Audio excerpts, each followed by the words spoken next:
નમસ્કાર મિત્રો, આજે હવે આપણે જો અમારા લીમડાના ઝાડ ઉપર તો મોર આવી ગયો છે। જો આ મોર લીમડાનો જોરદાર મોર આવ્યો છે। હવે આપણે લીમડા વિશે થોડી તમને મોર વિશે માહિતી આપું છું। મોરનો ઘણો બધો ઉપયોગ છે। જો આ લીમડાનો મોર છે। લીમડાનો મોર ખાસ કરીને પેટના રોગો માટે ખૂબ જ ફાયદાકારક છે। એમાં જે લોકોને એસિડિટી થતી હોય, ખૂબ જ ઉનાળામાં ખૂબ એસિડિટી થતી હોય છે આપણને, તો એમાં આ લીમડાનો મોર ખૂબ જ ફાયદાકારક છે।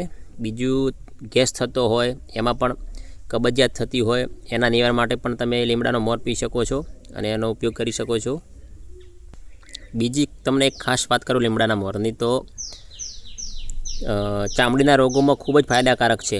ખરજવું હોય કે પછી શરીર પર ખંજવાળ આવતી હોય, એના માટે પણ આ લીમડો ખૂબ જ ફાયદાકારક છે અને એનો ઉપયોગ આપણે કરવો જોઈએ। બીજી એક ખાસ વાત લીમડાના મોરની તમને કહું તો લીમડાના મોરમાં એન્ટીઓક્સિડન્ટ એટલા બધા તત્વો રહેલા છે આમાં, જે તમારા શરીરમાં ડાયાબિટીસ લેવલને કંટ્રોલ કરે છે અને કોલેસ્ટ્રોલને ઘટાડવામાં ખૂબ મદદ કરે છે। એટલે હું બધા લોકોને ખાસ વિનંતી કરું છું કે હવે આગામી ચૈત્ર મહિનો આવવાની તૈયારી જ છે, તો આપણે પણ ચૈત્ર મહિનામાં લીમડાના મોરનું રસ બનાવી અને એનું સેવન કરીએ તો ખૂબ જ ફાયદો થાય છે। આનાથી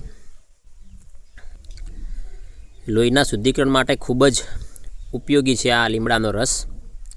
જો આ લીમડાનો રસ આવી રીતે લીમડાનો મોર આવ્યો છે, આનો રસ બનાવવાનો આપણે।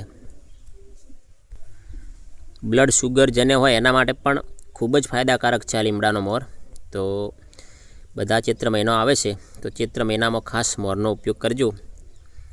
આવા જ વિડીયો જોવા માટે મારી ચેનલને સબસ્ક્રાઈબ કરો, મારા વિડીયોને લાઈક કરો, શેર કરો।